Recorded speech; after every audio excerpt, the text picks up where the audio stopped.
Entonces, vamos a ver trastornos hematológicos. Específicamente vamos a ver dos tipos.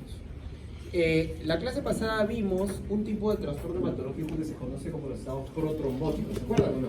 Sí, según la teoría de Virchow, etc. Hoy día vamos a ver todo lo contrario. Vamos a ver los trastornos hemorrágicos. Y vamos a completar, son 3 semanas en realidad de hematología. Vamos a completar con las anemias. Un tema que en los ciclos pasados, que han sido en los ciclos pasados, nunca se tocó. Y eso es un gran problema porque es una enfermedad extremadamente común. Muy común. Muy bien. Y hay que saber que es un trastorno hemorrágico, ¿no? Los trastornos hemorrágicos son aquellos en los que falla la hemostasia. Entonces tú tienes que saber qué es la hemostasia. La hemostasia, no olviden, es el proceso por el cual tú formas coágulos, está bien, en zonas de lesión vascular. Este término es crucial.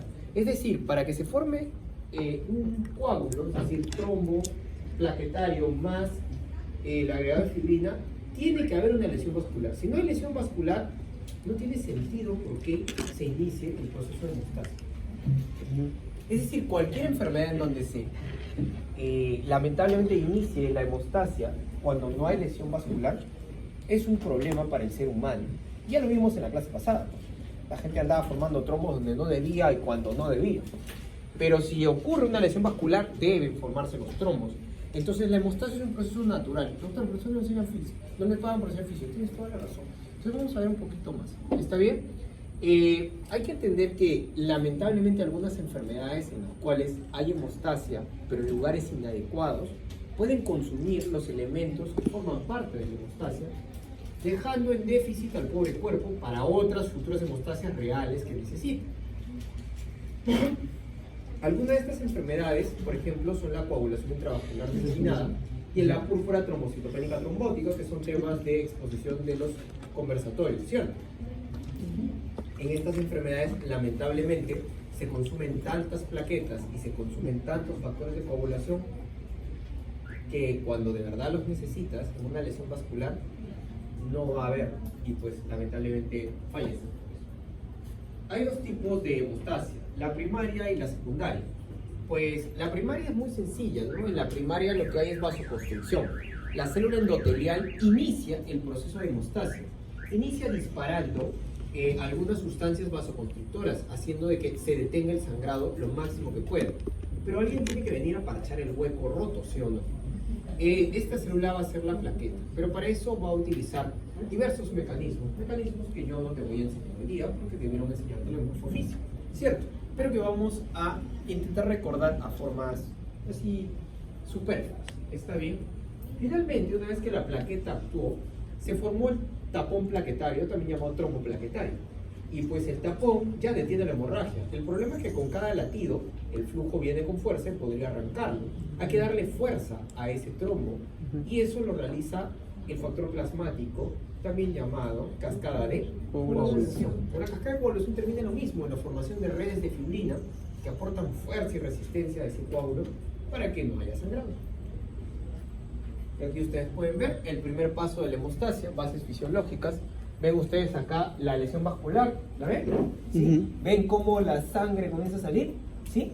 De inmediato, ¿qué va a hacer nuestro querido amigo el endotelio? Vasoconstricción. ¿Te das cuenta? Constriñe y pues ahora sigue sangrando, pero ya está, hemostasia primaria. Y posteriormente, ¿qué más tenemos? Tenemos ahora, en la segunda fase, está bien, la hemostasia primaria llamada adhesión plaquetaria. ¿Qué es la adhesión plaquetaria? Una plaqueta se une al factor de Wolff-Wiedermann, que estaba acá debajo, lo van a ver cerca del colágeno, y eso va a hacer que la plaqueta se active, y ahora una plaqueta activa es capaz de llamar a otras plaquetas para que se agreguen. Entonces, una vez que hay adhesión plaquetaria, se adhiere, inmediatamente se van a liberar un montón de factores, de moléculas, para poder llamar a otras y agregarse. Entonces la adhesión plaquetaria no viene sola, viene con agregación. Entonces, ahora ya sabes, la hemostasia primaria tiene dos fases. Fase 1, comandada por quién? Por la zona endotelial. ¿Y la fase 2? Factores de coagulación y No, no, la fase 2 es plaquetas. Las plaquetas son quienes determinan la fase 2 de la hemostasia primaria. La hemostasia primaria termina con la formación del tapón plaquetario. Ahora, tienes que entender que el factor plaquetario depende en realidad de muchas cosas. Las plaquetas no son células inertes, tienen receptores que hacen que se anclen. ¿Está bien? Estos receptores son importantes en fisiopato, después en otras enfermedades. Y la hemostasia secundaria es lo que ya habíamos hablado, la formación de las redes de fibrina. Y esto ya no depende de células, dependen de moléculas en el plasma, por eso se llama factor plasmático. Estas moléculas se conocen como la cascada de coagulación. La cascada de coagulación termina ¿en qué? Siempre lo mismo, en la formación de redes de fibrina en la vía común. La vía común va a llevar a lo mismo, a la formación de trombina. La trombina es una enzima crucial para fabricar fibrina a partir de... Entonces, si tú tienes una cascada de coagulación fuerte y tienes fibrinógeno, se va a formar fibrina. ¿Sí? Bien, acá ven ustedes cómo ya se detuvo el sangrado porque el tapón plaquetario está aquí. Bien, pero esto es fisio, pues a nadie le gusta regalar su trabajo, ¿cierto? Pero vamos a seguir regalándolo porque hay algo más. Una vez que ocurrió el taponamiento plaquetario, la red de fibrina, y ya no sangra, el endotelio va a empezar a regenerar, un tipo de reparación celular. ¿Se acuerdan, no? La regeneración es al 100% o a la mitad, 100%. ¿Se reemplaza con otro tejido? No. Porque eso sería cicatrización. Bueno, regeneración. Ahí está. Una vez que se regeneró, alguien tiene que sacar eso, es una obstrucción, ¿sí o no? Un problema. Alguien tiene que absorber, destruir el coágulo. Ese sistema se conoce como fibrinolisis, también llamado lisis del coágulo. ¿Está bien? Esto no depende de células, depende de una molécula. ¿Ya? La molécula final, varias, se llama plasmina. ¿Comprende? Y así como el fibrinógeno se convirtió en fibrina, el plasminógeno se convierte en plasmina. ¿Todo bien ahí? Mucho regalo. ¿Ya? Ahora sí vamos a hablar de fisiopato de nuevo. Vamos a hablar de trastornos hemorrágicos. ¿Dudas? ¿Qué es la hemorragia? La hemorragia es una extravasación de sangre. La sangre tiene que estar presente dentro de los vasos sanguíneos. Oh, doctor, qué genio, debería enseñar a San Juan. Sí, es verdad. Tiene que estar dentro de los vasos sanguíneos. Pero si la sangre sale de un vaso, a eso se conoce como hemorragia. ¿Comprendieron? Generalmente es por ruptura vascular. ¿Ya? Porque si se abrieran poros, esto se llama permeabilidad vascular y es algo muy diferente y ocurre en otro contexto gracias a nuestras queridas prostaglandinas. ¿Lo recuerdan? Claro. Perfecto. Cuando la extravasación sale hacia afuera del cuerpo, esto se conoce como hemorragia externa. Muy bien. Y cuando la hemorragia entra a una cavidad o a un órgano, se le conoce como ¿qué? Interna, o también llamado hematoma. ¿Comprendieron eso? Entonces, yo he escuchado en las noticias, y también en mi familia, mucho, todos escuchamos. Oh, no, espérense. Los que han sido mis alumnos saben que yo tengo una gran, de verdad, afinidad por estar peleando con las lindas obstetrices en TikTok, ¿no? Sí, tengo mi corazón lesionado ahí. Entonces, sí, sorry. Entonces, me peleo con ellas. La vez pasada estaba viendo ahí mi hermano, ahí es donde veo mis TikToks. Muy bien. Entonces, el tema que estaba viendo ahí, se encuentra una guinda que dijo, sí, pues, y una hemorragia digestiva interna. Y yo, ¿qué? ¿Qué está hablando? Guinda. Entonces, el tema es el siguiente, es que el tubo digestivo, la sangre, en realidad está saliendo al exterior, porque todo va a terminar saliendo por el ano hacia afuera, o por la boca también hacia afuera. Por lo tanto, las hemorragias digestivas son hemorragias siempre externas, ¿sí o no? Ah, pero si alguien lamentablemente te mete un martillazo en el hígado, está bien, en la región de hipocondrio derecho, y la sangre se acumula dentro de ¿será una hemorragia externa? No, ¿Será un hematoma hepático? ¿Se dan cuenta? Ya, y cuando yo tengo me caigo, no sé, acá la zanja, que está por acá, se abre la cabeza y comienza a sangrar. Es una hemorragia interna. Externa. Hemorragia externa, ¿cierto? A las hemorragias externas también le dicen simplemente hemorragia. Y a las internas le dicen hemorragia. ¿Comprendieron? Quiero que vean acá, por ejemplo, esto que se conoce como la hemorragia traumática por el síndrome del bebé sacudido. Miren ustedes un tipo de hemorragia interna poco común. No, no es tan poco común, ¿no? Tienes un padre que no soporta el llanto, podría ser yo, felizmente no tengo hijos. Está bien, agarra al niño y lo sacude para que se calle. Está bien, eso sucede, sí, yo para no tenerlo, porque miren, imagínate cómo estaría, ¿no? Ven ustedes la retina lleno de ¿qué? Sangre. De sangre, ya felizmente coagulada, felizmente. Pero ¿ven o no ven? Esto se conoce como hemorragia traumática por el síndrome del bebé sacudido. Si ustedes sospechan de un bebé que está siendo maltratado, lo primero que tienes que hacer es agarrar un oftalmoscopio, poner un par de gotitas y mirar. Si tú ves en el oftalmoscopio estas manchas, significa que está sangrando la retina, significa que alguien lo sacudió. O sea, ¿comprobaste o no el maltrato? ¿Comprendieron? Muy bien, ahora vamos a hablar de todas las hemorragias, de los trastornos hemorrágicos. Para comenzar, no vamos a estudiar hoy día los trastornos hemorrágicos traumáticos, porque su patogenia es muy sencilla. La etiología es el trauma y la lesión vascular es por destrucción. Es muy fácil, ¿no? Creo que todos nos hemos cortado en algún momento las manos, quizás cocinando o haciendo otras actividades, ¿cierto? Ya, de niños con las tijeras, etcétera, ¿no? Nos hemos cortado y hemos visto cómo sale la sangre. Es un proceso natural del cual no podemos tener miedo.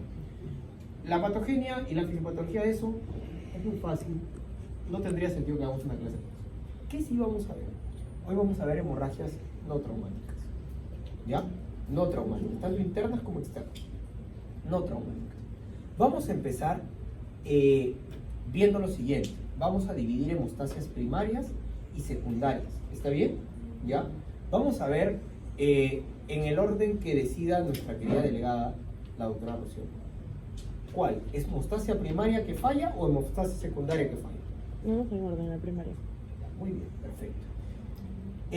Yo les cuento, la célula endotelial no suele fallar para la hemostasia, suele incrementarla. Estamos protrombóticos, clase pasada, ¿cierto? ¿Sí? Era un endotelio como, no sé si se acuerdan, en trombosis venosa, que generaba su P-selectina, desgraciado, ¿no? Control tisular, etc. Pero felizmente para hemostasia primaria no falla. ¿Quién sí falla en hemostasia primaria? La plaqueta. La plaqueta sí falla.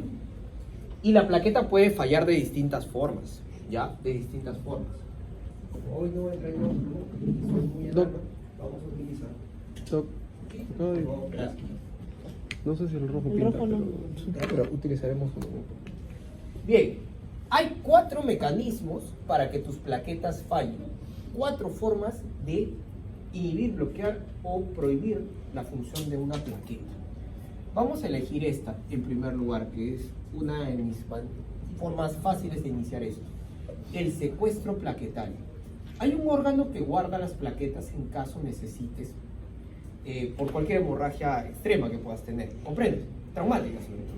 Este órgano es el vaso. El vaso se encarga de guardar todas las plaquetas que necesitarás como reserva. ¿Comprendes?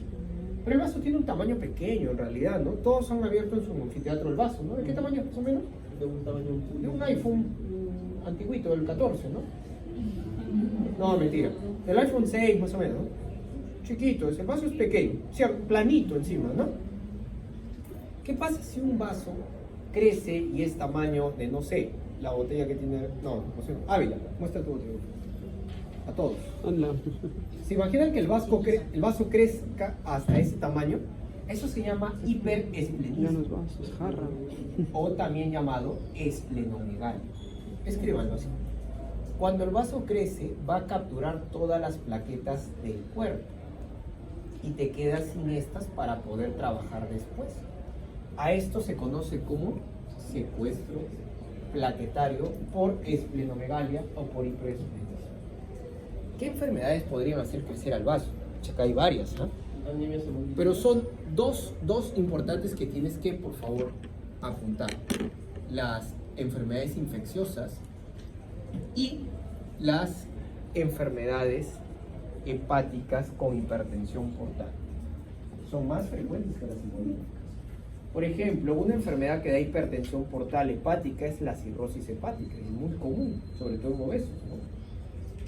Otra enfermedad muy común es de las infecciosas, la leishmania en el Perú.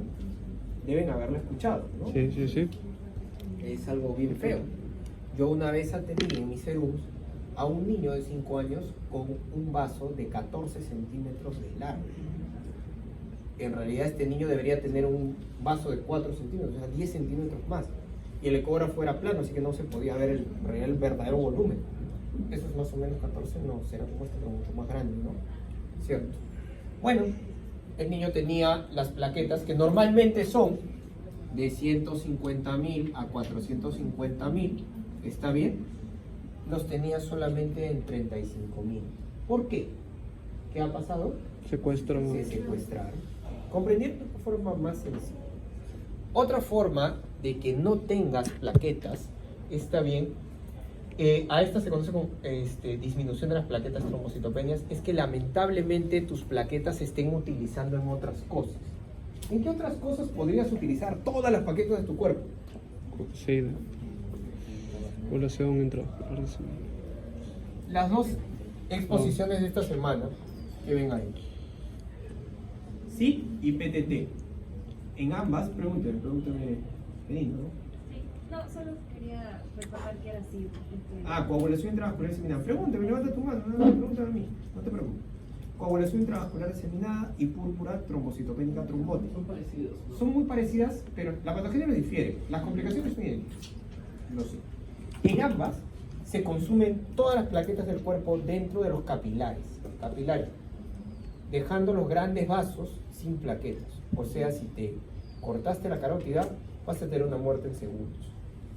La hemorragia va a ser masiva. ¿Comprende? ¿Dudas hasta ahí? Muy bien. Esta se conoce consumo exagerado, consumo, hiperconsumo, como guste decir. Hay otro problema, que tengas un buen número de plaquetas, que tengas 150.000 o 300.000, 322.000, que tengas un número normal de plaquetas, pero que estas no funcionen. No funcionan las plaquetas, disfunción plaquetaria. Hay varias enfermedades que generan esto, pero hay unas cuantas que deberíamos recordar. La enfermedad de Wolff-Wiedermann es una muy común. No hay factor de Wolff-Wiedermann, por lo tanto, que no hay adhesión plaquetaria. Si la plaqueta no se puede adherir, jamás se va a activar. Y si no se activa, nunca va a llamar a las otras. Agregación. Si no hay activación, no hay adhesión. Perdón, si no hay adhesión, no hay activación. Si no hay activación, no hay agregación. Por lo tanto, nunca va a haber hemostasia primaria completa. Solo vas a sobrevivir con la primera fase, ¿sí o no? ¿Cierto? Y ahora, arreglos. Si ¿puedes sobrevivir con la primera fase? No. O sea, depende de Del daño, vaso. del daño. Ahora imagínate que sea un vaso grande como la safena. Estás jugando fútbol y tu amigo viene y te mete un zapatazo. Golpea la safena, ruptura vascular. ¿Se formará un moretón? Sí, pero luego todo va a parar gracias a la vasoconstricción y al trombo plaquetario. Luego la fibrina. Eso nunca va a suceder en estos pacientes. ¿Por qué? No tienen factor de Wolff-Wiedermann. Hemofilia. No. Estamos acá. No tienen factor de Wolff-Wiedermann. La plaqueta no funciona. La cascada sigue funcionando. Pero la cascada no sirve de nada si no hay tapón plaquetario. ¿Comprenden? Por eso yo nunca pedí ir en la hemostasia en orden alterado. Fui en orden, ¿cierto? En cambio las enfermedades lo puedo decir en el orden que quieran, porque ustedes ya conocen el orden natural de las cosas. Y en fisiopato el orden se puede cumplir como neutro. ¿Comprenden? Entonces aquí, la enfermedad de Wolff-Wiedermann es un clásico, es la más frecuente, de hecho, de todas las tromboastenias. Trombocito, plaqueta, astenia, cansancio. Ese fue el nombre que le pusieron los griegos en el siglo VI. antes de Cristo. ¿Qué nombre le vamos a poner nosotros? En castellano se dice disfunción plaquetaria. Y en griego, los que quieren hablar griego, ¿qué van a decir?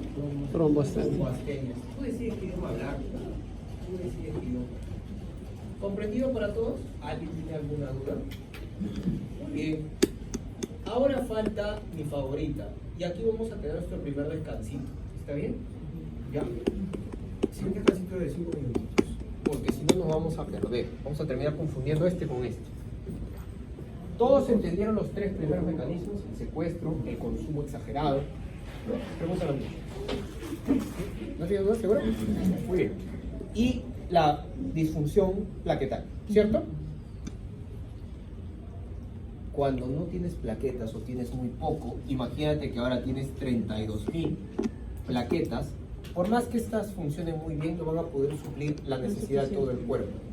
Y a esto se conoce como trombocitopenia. Aunque puede decirlo en castellano también, plaquetopenia. También puede decirlo en latín, trombopenia. Sí, claro. Tú decides qué idioma hablar, pero comprendes lo que significa. Hay dos formas de tener trombocitopenia. Hay dos formas en que aparezcas con estos resultados en tu examen de sangre. La primera, que pues se destruyan las plaquetas antes de tiempo. ¿Las plaquetas cuánto tienen de vida media? 7 días. No, 120 es eritrocitos. 7 días, una semanita. O sea, cada semana tu médula ósea está fabricando más y más plaquetas. ¿Sí o no? Porque estas se destruyen. ¿Dónde se destruye? El mejor órgano para destruir elementos forman el vaso. ¿Sí? Muy bien. O sea, la secuestra y encima les podría matar. ¿Cierto? Entonces, se pueden destruir de distintas formas, ¿ah? Vamos a ver algunas. ¿Está bien? Quiero que vean que dice destrucción mecánica, ¿no? Cuando la plaqueta choca contra un elemento metálico, se destruye. ¿Comprende? ¿Ya? O puede reventar, ya que la plaqueta es mucho más pequeña que un eritrocito. Y además la plaqueta, recuerden que no es una célula muy grande y no es una célula con un buen citoesqueleto, ¿ya? Como si lo es el eritrocito, o peor, los leucocitos, ¿no? Monocitos y neutrófilos se mueven por diaperesis sin roche. La plaqueta no, la plaqueta viene de una célula mucho más grande que se llamaba megacariocítico. ¿Te acuerdas? Megacariocítica. Esta célula sí tenía buen citoesqueleto, pero eso era ya en la médula ósea. En la sangre periférica, la plaqueta no puede resistir. Ahora imagínate que tengas una válvula cardíaca metálica nueva. ¿Qué va a pasar? Se podrían reventar. Las válvulas actuales están forraditas con ciertos tejidos que la hacen mejor, ya las hacen más suaves para las plaquetas y para los eritrocitos. El problema es que esa se inventaron en 2008. Los pacientes que le colocaron antes de esto van a tener este problema. Tengo una paciente que le colocaron en 1992. La plaqueta siempre está en 48.000, 60.000. Felizmente tiene una buena médula ósea. Felizmente. ¿Ya? Muy bien. ¿Qué otra forma de destrucción existe? Tenemos la autoinmune. Antiguamente le decían PTI, este nombre. Entonces van a encontrar médicos viejitos que le dicen PTI a esta de aquí. ¿Por qué le dicen PTI? Porque era purpúrica, no hay ni púrpuras, pero bueno, ya vamos a decir que tenía púrpuras. ¿Ya? Trombocitopenia, de hecho, es una trombocitopenia. Idiopática le decían. Idiopática. Exacto, mágico religioso, ¿no? Como en tu curso que ya no vamos a decir, pero sabes en qué curso es, ¿no? Exacto. Entonces, descubrieron después, en el 2004, que esto era causado por anticuerpos, autoanticuerpos, obviamente. Por eso se le dice plaquetopenia autoinmune. Ese es un nombre nuevo. Otros le dicen plaquetopenia inmune. ¿Comprendieron? Estos anticuerpos están dirigidos contra la glicoproteína 2B y la glicoproteína 3A y también contra la glicoproteína 1B. Estas glicoproteínas son esos receptores de anclaje para adherirse o para agregarse. Entonces el cuerpo enloqueció Y en vez de agradecerle a la plaqueta por tener estos receptores para la hemostasia primaria, se dedicó a hacer anticuerpos para destruirlos. ¿En qué enfermedad podría enloquecer tanto el sistema inmune como para destruir a nuestras plaquetas? Bien, lupus, una aberración del sistema inmune, ¿se acuerdan? Una APC que fue y le dijo, oye, ¿sabes qué? Por si acaso, las plaquetas tienen glicoproteína y tienes un linfocito de, ¡ah, malditas! Y bueno, la historia ya la conocen, ¿cierto? Linfocito B, anticuerpos, plasmocito con más anticuerpos, y bueno, nos fuimos todos a donde ya saben, ¿no? Muy bien. Pero hay una característica importante que yo he querido colocar acá. Hasta donde yo sabía cuando creé esta diapos. Paren de grabar. ¿Ya está grabando? ¿Ya no? Ya, muy bien. Gracias. Renunciar, por favor. Ya bien. Hasta donde yo sabía, íbamos a usar el tema de trombocitopenia inmune para las clases prácticas. Pero por ahí alguien muy poderoso dijo, no, PTI ya no, vamos a usar PTT. O creo que se consumió al momento de mandarle el correo a nuestro querido coordinador. Nuestro querido coordinador dijo, ¿estás seguro? Y dijo, sí. Y al final estamos viendo una enfermedad rarísima que es PTT. En vez de una enfermedad más común que era PTI. Se deben haber dado cuenta de los cambios de sílabos de ciclo a otro, ¿no? Sí, O sea, Eso no puede salir, PTT. Bueno, en la crisis de los multiversos sur pasó eso, ¿no? O sea, los horarios cambiaron y también una letra cambió una enfermedad. Parece genética. Pero ahora sí reiniciamos. Entonces, como yo no sabía, no coloqué como un ejemplo la trombocitopenia inmune, sino utilicé otro tipo de trombocitopenia inmune. La que ustedes hubieran estudiado es la trombocitopenia autoinmune. Pero existe una trombocitopenia inmune, mediada por fármacos. Hay fármacos. ¿Viste la pantalla? Yo creo que está dentro de lo que viene a ser PTT. Aquí tu docente de práctica tiene que explicarte la diferencia, pero es muy parecido. ¿Tienes toda la razón? ya pasó. Sí, ¿ya pasó? ¿Qué? ¿No lo hicieron? ¿Entonces tengo que hacerlo yo? ¿Y gratis? Gratis. Voy a hacer la finta que estoy enseñando en la producción en una de práctica, ¿está bien? En púrpura trombocitopénica trombótica, los autoanticuerpos se generan por una reacción cruzada debido a un mimetismo molecular. O sea, el mimetismo molecular es un mecanismo de engaño y cuando caes en la trampa se llama reacción cruzada. Y los linfocitos que cayeron en la trampa se eclipsaron y produjeron autoanticuerpos, pero contra Adams 13. ¿Me entienden? Adams 13. Eso es en PTT. Pero aquí fabrican contra la propia plaqueta. El mecanismo es muy parecido, ¿sí o no? Solamente que los destinos de destrucción son diferentes. En PTT destruyes el Adams 13, gracias Diosito por darme el Adams 13, ¿cierto? Todos persígnense por favor ahorita, los que son católicos, ¿ya? Porque es Adams 13 funcionando, ¿ya? Y el resto en la oración que guste, ¿ya? Pero agradezcan por su Adams 13 hoy día. En cambio, acá es diferente, acá destruyen a las propias plaquetas, sobre todo a las glicoproteínas de estas plaquetas. ¿Comprendido? ¿Alguien tiene otra duda? ¿Puedo aclarar? ¿Entendido, Cruz? ¿Entendido? ¿Entendiste? ¿Sí? ¿Completos? Muy bien. En cambio, en PTI, pues la destrucción también va contra esto, pero es por una locura de la dendrítica y el linfocito T.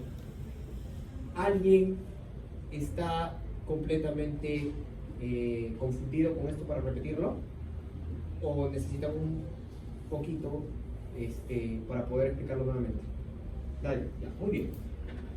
Hay otro tema. Yo coloqué acá la PTI, pueden observarlo, ¿sí? Ya, como una categoría aparte de la inmune, ya, lo agregué. Espero que los docentes me hayan cumplido, lo hice a última hora después de enterarme en sílabos, ¿está bien? Pero un docente muy bien me asesoró y me dijo, ¿sabes qué? Falta otro tipo de trombocitopenia inmune que no estamos considerando y que los chicos no saben. La trombocitopenia por reacción transfusional. años. Si tú te quinceas, no voy a decir la otra palabra que me gustaría decir, está bien, con los grupos sanguíneos, puedes tener un gran problema. Claro, podría ¿Y su inmunización? y su inmunización. Lamentablemente terminó algo inmunización porque es de otra persona. Ah, Claro. Hizo es cuando es de madre a hijo. Realmente. ¿Está bien? Estamos ahorita en las transfusiones. Que su inmunización no está mala, Ah, que puede ocurrir. como estaba en embarazo. En el embarazo es ISO y en la transfusión es ALO. Aló. Si te confundiste, ya saben a dónde nos fuimos, ¿no? F para el paciente, ¿no? ¿Cierto? ¿Comprendieron?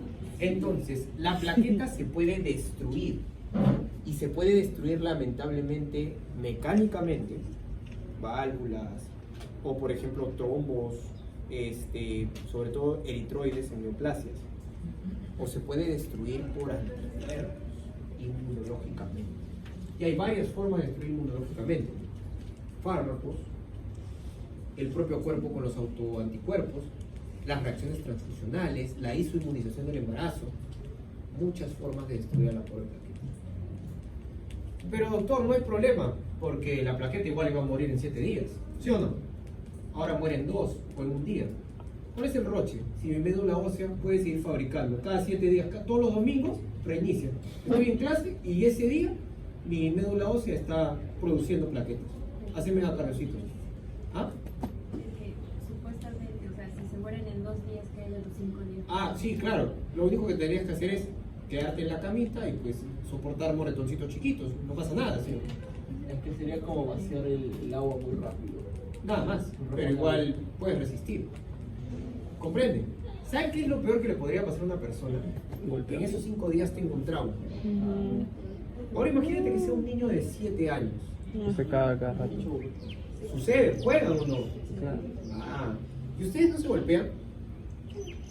También, yo soy una persona muy torpe, me golpeo mucho más, ¿no? Su profe estaría peor que ustedes. Voy a rezar con una dendrítica sana, al menos en toda su cordura. Bien, ¿saben qué podría pasar también? Que no tenga médula ósea. Que mi médula ósea no produzca las plaquetas cada 7 días, sino cada 21 o cada 3 meses. O lo peor de todo, que la médula ósea no vuelva a funcionar. Se fue de feriado. De feriado se fue. Esto se conoce como aplasia medular. ¿Comprende? Doctor, pero ahí ya no se vive. La aplasia medular, eso era antes del 99, pues, ¿no? Después se inventó la ATA y pues, las cosas cambiaron. Pero ya lo veremos más rato. ¿Comprendieron hasta ahí? ¿Sí? Ujú. La anemia plástica, que es el nombre clásico de la aplasia medular es su verdadero nombre, es un problema grande porque lamentablemente esta médula ósea no va a poder producir plaquetas. Pero no es la única causa, ¿no? ¿Por qué se paralizaría una médula ósea? Fácil. Imagínate que el micobacterio tuberculoso se esconda en toda tu médula ósea, todos tus huesos. Es un buen lugar para esconderse dentro de las dendríticas y los prófagos, ¿no? Qué horrible, se llama mieloptisis.